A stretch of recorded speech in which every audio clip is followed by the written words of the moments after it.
نحمده ونصلي على رسوله الكريم اما بعد فاعوذ بالله من الشيطان الرجيم بسم الله الرحمن الرحيم رب اشرح لي صدري ويسر لي امري واحلل عقدة من لساني يفقهوا قولي واجعل لي وزيرا من اهلي اللهم فقهنا في الدين اللهم اني اسالك علما نافعا رزقا طیبا وعملا متقبلا آمین ثم آمین۔ السلام علیکم ورحمۃ اللہ وبرکاتہ۔ الحمدللہ ہماری سورۃ الرحمن پر تدبر کا سلسلہ جاری ہے اور ہم آیت نمبر 46 تک پہنچے تھے، جہاں پر ہم بات کر رہے تھے کہ جو اللہ سبحانہ تعالیٰ کے سامنے کھڑے ہونے سے ڈر گیا اس کے لیے دو باغ ہیں، دو جنتیں ہیں۔ وَلِمَنْ خَافَ مَقَامَ رَبِّهِ جَنَّتَانِ فَبِأَيِّ آلَاءِ رَبِّكُمَا تُكَذِّبَانِ ذَوَاتَا أَفْنَانٍ فَبِأَيِّ آلَاءِ رَبِّكُمَا تُكَذِّبَانِ۔ تو آپ دیکھیے کہ پہلے تو اللہ سبحانہ تعالیٰ نے بتا دیا کہ جو اللہ تعالیٰ کے سامنے کھڑے ہونے سے ڈرتا رہے گا اس کے لیے اللہ سبحانہ تعالیٰ نے دو جنتیں تیار کر رکھی ہیں۔ اب ایک چیز جو ہم پچھلے سبق میں ہم نے کور نہیں کی تھی وہ کیا تھی کہ کھڑے ہونے سے مراد اور اشارہ جو ہے وہ نماز کی طرف بھی ہے۔ ہم اصل میں اللہ سبحانہ تعالیٰ کے سامنے کھڑے ہوتے ہیں نا نماز میں، اور اس نماز میں اللہ تعالیٰ کا خوف ہونا چاہیے اور جنت کی خواہش ہونی چاہیے۔ اگر انسان اللہ تعالیٰ کے سامنے کھڑا رہا ہے نمازوں میں تو پھر اس دن کے کھڑے ہونے کا خوف اس کو آتا رہے گا۔ وہ سوچے گا کہ جس طرح میں غیب میں اللہ تعالیٰ کے سامنے کھڑا ہوں، خشیہ رحمان بالغیب، ایک دن آئے گا کہ اللہ تعالیٰ میرے سامنے آئے گا اور مجھے اس کے سامنے کھڑا ہونا پڑے گا۔ اور اگر اسے اس چیز کی فکر رہے گی نا تو اس دنیا کی فکر کا مطلب ہوگا کہ اگلی دنیا کی کوئی فکر باقی نہیں رہے گی۔ اس دنیا میں اگر ہم نے خوف کے ساتھ اللہ سبحانہ تعالیٰ کی خشیت کے ساتھ زندگی گزار لی تو پھر اس دن کوئی خوف نہیں ہوگا۔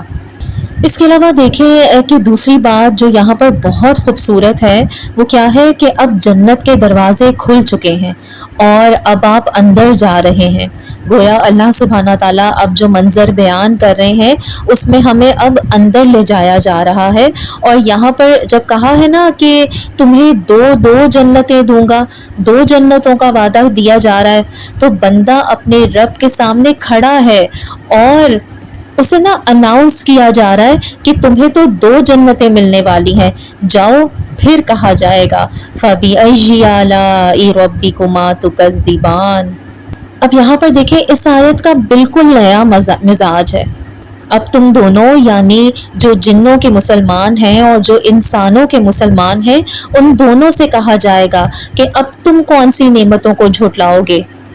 یعنی تم بھی پوری نعمتوں کو نہیں مان سکے تھے، تم ساری زندگی شکر میں بھی گزار لو، تمہیں پھر بھی پوری نعمتوں کا احساس نہیں ہوگا۔ اب دیکھو کون کون سی نعمتوں کا تمہیں احساس ہوگا، تمہارے کون کون سے گناہوں کو معاف کیا ہے، کون کون سی کوتاہیوں کو بالکل مٹا کر رکھ دیا ہے، اور کتنا عظیم و شان تمہیں آگے سے اجر دیا ہے۔ دو جنتیں، انسان کو نا اندازہ ہو جائے گا کہ وہ سرے سے اس کا مستحق ہی نہیں تھا۔ میں تو شکر گزار تھا ہی نہیں اس مقابلے میں، وہ جو مجھے مل گیا ہے آج۔ اس بات کو ایک مثال سے سمجھتے ہیں کہ آپ دیکھیں کہ میں کسی سے کہتی ہوں کہ یہاں پر نا کھدائی شروع کر دو اور میں تمہیں پیسے دوں گی اس کے، تم کو نا یہاں پر 2 فٹ زمین میں سوراخ بنانا ہے، یہ شیول پکڑو اور کھدائی کرنا شروع کر دو۔ اب جو مزدور ہے اس کو کیا اندازہ ہوگا کہ میں آدھے گھنٹے میں اس کو مکمل کر لوں گا، چلو مجھے کچھ پیسے ہی مل جائیں گے، کچھ پیسے بن جائیں گے، 2000 تک تو دے ہی دیں گی یہ، یا چلو ہو سکتا ہے 4000 تک دے دیں۔ خیر ہوتا کیا ہے کہ وہ مزدور کام ختم کرتا ہے تو میں اس کو 50,000 روپے اس مزدور کو دے دیتی ہوں۔ تو آپ سوچیں کہ وہ 50,000 لے کر بالکل پاگل سا نہیں ہو جائے گا کہ اتنا سا میں نے کام کیا اور یہ اتنا سارا پیسہ مجھے مل گیا اس کے بدلے۔ وہ سوچے گا نا کہ اگر مجھے اسے پہلے پتا ہوتا تو میں اس کو اور کتنی محنت سے کرتا اور کتنی خوشی سے میں یہ کام کرتا۔ اب مجھے یہ بتائیں کہ میں اگر کسی سے کہوں کہ 10 فٹ کا سوراخ تم یہاں پر بناؤ، چلو کام پر لگ جاؤ، تم یہ کرو گے اور میں تمہیں نا 500 روپے دوں گی اس کے، تو آپ سوچیں کہ اس نے پھر کیا اور کیسا کام کرنا ہے۔ یا تو وہ کرے گا ہی نہیں پیسے سن کے، یا پھر کرے گا تو بہت ہی بے حسی کے ساتھ کرے گا کہ مجھے ملنا ہی کیا ہے اتنی محنت کرنے کے بعد، تو اس لیے بس اتنی محنت کرنے کی ضرورت ہی کیا ہے۔ لیکن اگر اسی شخص سے، اسی مزدور سے میں کہوں کہ میں تمہیں اس کام کے 50,000 دوں گی، تو وہ پھر اس کام کے لیے دن رات ایک کر دے گا، نہ اسے بھوک لگے گی نہ پیاس لگے گی، فون بھی بند کر دے گا اور دل و جان سے نہ وہ کھدائی کرے گا، اور باقی سب ختم، ہر چیز سے وہ اس ٹائم لا تعلق ہو جائے گا، کیونکہ اس کو پتا ہے کہ اس کام کا اس کو اتنا بڑا اجر ملنے والا ہے، اتنا بڑا تحفہ ملنے والا ہے، اتنے سے کام کا اتنا بڑا معاوضہ ملنے والا ہے، اس لیے اسے کوئی اور چیز کی ہوش نہیں رہے گی اور وہ اس کام پر دل و جان سے جت جائے گا۔ انسان کو نا اس بات کو سمجھ لینا چاہیے کہ جس نے ہم میں سے نا جنت کا وعدہ سمجھ لیا نا، اس کو ایک بات سمجھ میں آ جائے گی کہ اتنے سے کام کرنے کو کہا گیا ہے اور اس اتنے سے کاموں کا نا اتنا بڑا تحفہ دیا جا رہا ہے، کہاں جا کر؟ آگے جا کر، ہمیشہ کی زندگی کے لیے۔ اب دیکھیں ہمیں یہ بات پتہ ہوتی ہے لیکن ہمیں اس اجر کے سائز کا اندازہ نہیں ہے، اور کیونکہ ہمیں اس کے سائز کا اندازہ نہیں ہے اس لیے اس پر کانفیڈنس بھی نہیں ہے، اسی لیے ہماری محنت بھی سست پڑ جاتی ہے۔ اگر ہمیں واقعی اندازہ ہونا کہ ہمیں ملنے کیا والا ہے تو پھر ہم کبھی سستی میں نہ پڑیں۔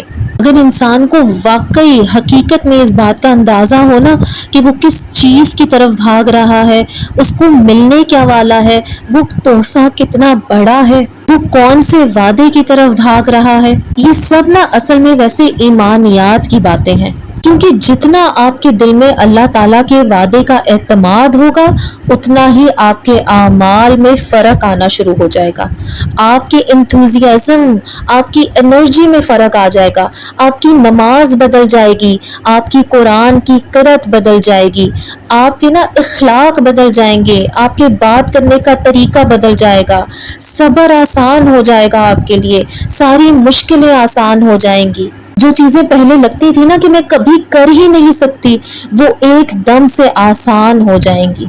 بس صرف اللہ سبحانہ تعالیٰ کے وعدے پر توکل کرنے کی، یقین کرنے کی، تہہ دل سے اعتماد کرنے کی ضرورت ہے، پھر دیکھیے۔ لیکن ہم سب کچھ جانتے بوجھتے اس کو اس طرح سے نہیں لیتے۔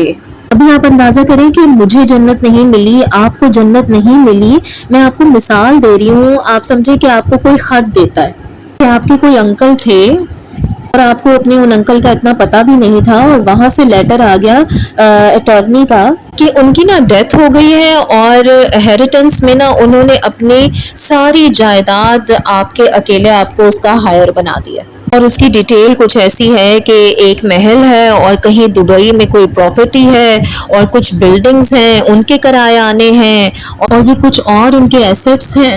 تو یہ جو پیپر کی سائننگ وغیرہ ہونی ہے نا، جو آپ کے پیپر ملنے ہیں اس کی سائن وغیرہ کے لیے نا 30 دن کے بعد کی ڈیٹ دے دی گئی ہے آپ کو، اور اس دن کے بعد آپ ملینئر ہو جائیں گے۔ آپ سوچیں کہ ابھی آپ ایک ہاسٹل میں رہ رہی ہیں، روم شیئر کر رہی ہیں کسی کے ساتھ، اور اس روم کے ساتھ ساتھ آپ اپنی جاب بھی کر رہی ہیں، پڑھائی بھی کر رہی ہیں، 2-3 دن پرانا کھانا کھا کر بچت کر رہی ہیں، اور آپ کو پتا ہے کہ ابھی آپ کے حالات 30 دن تک نہیں بدلنے والے، لیکن وہ 30 دن جو آپ کو خوشی مہیا کریں گے نا، آپ نا کیلنڈر کو نا روز نکال کر دیکھیں گی کہ اچھا کتنے دن باقی رہ گئے، اسی طرح وہ خط نکال کر بار بار اس کی تحریر پڑھیں گی، اور وہ جو پہلے پرانے کھانے کھا کر روتی تھی نا کہ یہ کیا کھا رہی ہوں، باسی کھانا، دل بھی نہیں جا رہا، لیکن ابھی بھی وہی کھانے کھا رہی ہوں گی، کوئی چیز نہیں بدلی سوائے ایک وعدے کے۔ ایسا ہی ہے نا، کچھ نہیں بدلا اس کا، بس صرف اسے ایک وعدہ مل گیا کہ یہ 30 دن بعد ہونا ہے، اور اس کی اتنی خوشی ہے اس کو کہ اب اس خوشی میں آپ کو کوئی چیز بری لگ ہی نہیں رہی۔ گرمی کی شکایت ہے، نہ تھکاوٹ کی شکایت ہوگی، نہ پرانے باسی کھانوں کی شکایت ہوگی، نہ کمرے میں تنگی کی شکایت ہوگی۔ تو جو زیادتی ہونی ہے کر لو، کوئی فرق نہیں پڑتا، کیونکہ کچھ دن کے بعد جو مجھے ملنے والا ہے نا، تمہیں پتہ ہی نہیں ہے، میری تو زندگی بدلنے والی ہے۔ بالکل یہی بات ہے، اگر ہم سمجھ لیں کہ اللہ کا وعدہ بھی ایسا ہے، اگر ہمیں اس پر پکا ایمان ہو جائے نا، تو دنیا کی مشکلیں آسان ہو جاتی ہیں، مشکلیں لگتی ہی نہیں ہیں۔ تب بھی یہی سوچا جائے گا کہ یہ کیا مشکل ہے اس مقابلے میں جو چیز مجھے ملنے والی ہے، یہ مصیبت تو کچھ بھی نہیں، یہ آزمائش تو کچھ بھی نہیں، یہ تو چھوٹی سی قیمت ہے اس چیز کی جو مجھے ملنے والی ہے۔ یہ والا ایمان کسی کو مل جائے نا، تو تمام اداسی ختم ہو جائے، تمام ڈپریشن ختم ہو جائے، کیونکہ اصل میں نا انسان کی امید صحیح جگہ پر لگ جاتی ہے، لوگوں سے امید ختم ہو جاتی ہے، پیسوں سے امید ختم ہو جاتی ہے۔ ٹھیک ہے، یہ چیزیں بھی اتنی ہی اپنی جگہ نعمت میں آتی ہیں، لیکن ان چیزوں کے لیے جب انسان اپنے آپ کو گرا دیتا ہے نا، اور یہ سمجھتا ہے کہ اس کے بغیر تو میں خوش رہ ہی نہیں سکتی، تو پھر وہ واقعی رہ نہیں پاتا۔ تو یہاں پر اب اس آیت میں اس وعدے کے حوالے سے اب ہمیں جنت کی سیر کروائی جا رہی ہے۔ کیا فرمایا گیا آیت نمبر 48 میں؟ ذواتا افنان، کہ دونوں جنتیں ایسی ہوں گی کہ جب تم داخل ہوگے نا، تو بڑی بڑی شاخوں والی، یعنی جو بڑے بڑے درخت ہیں جو بہت عرصے سے بڑے ہو رہے ہیں، وہ آپ کا استقبال کریں گے واک وے پر۔ ذواتا افنان، بڑی بڑی شاخوں والے۔ اب آپ امیجن کریں کہ آپ پاتھ وے پر، کسی واک وے پر جا رہے ہیں، اور دونوں طرف سے بڑے بڑے درخت ہیں، اور آپ بس اس گھنے درختوں کے بیچ میں سے گزر رہے ہیں، اور آپ نا ان کو بڑی غور سے دیکھ رہے ہیں۔ اسی کو کہا گیا ہے ذواتا افنان، اور انسان حیرت سے گھور رہا ہے کہ یہ کیسے درخت ہے۔ اچھا، پھر آپ ایک اور چیز امیجن کریں کہ ایسے درختوں سے کہ جو بڑے گھنے ہوتے ہیں اور وہ ایسے کسی پاتھ وے یا واک وے پر آ رہے ہوتے ہیں، تو اس سے ہوتا کیا ہے کہ آگے کا سین، آگے کا منظر لاک ہو جاتا ہے۔ جب تک نا آپ آگے نہیں پہنچتے نا، وہ منظر کھلتا نہیں آپ کے سامنے۔ آگے جب تک نہیں پہنچیں گے تو آپ کو نظر نہیں آتا کہ آگے کیا آنے والا ہے۔ ایک نا مسٹری سی بن گئی ہے کہ انسان بھی سوچ رہا ہے کہ اب آگے کیا ہوگا، ابھی سوچتے سوچتے وہ چلے جا رہا ہے۔ ذواتا افنان فبأي آلاء ربكما تكذبان، اب تم اللہ سبحانہ تعالیٰ کی کن کن نعمتوں کا انکار کرو گے۔ فیہما عینان تجریان، ان دونوں میں دو چشمے ہیں اور دونوں بہتے ہوئے ہیں۔ تو گویا اب سین کی طرف واپس آئیں تو کیا ہے، گھنے درختوں کے واک وے پر چلتے ہوئے تھوڑا آگے جائیں گے تو کیا ڈسکور کیا انسان نے؟ سامنے کیا آیا؟ دو چشمے بہتے ہوئے، واٹر فال، عینان تجریان۔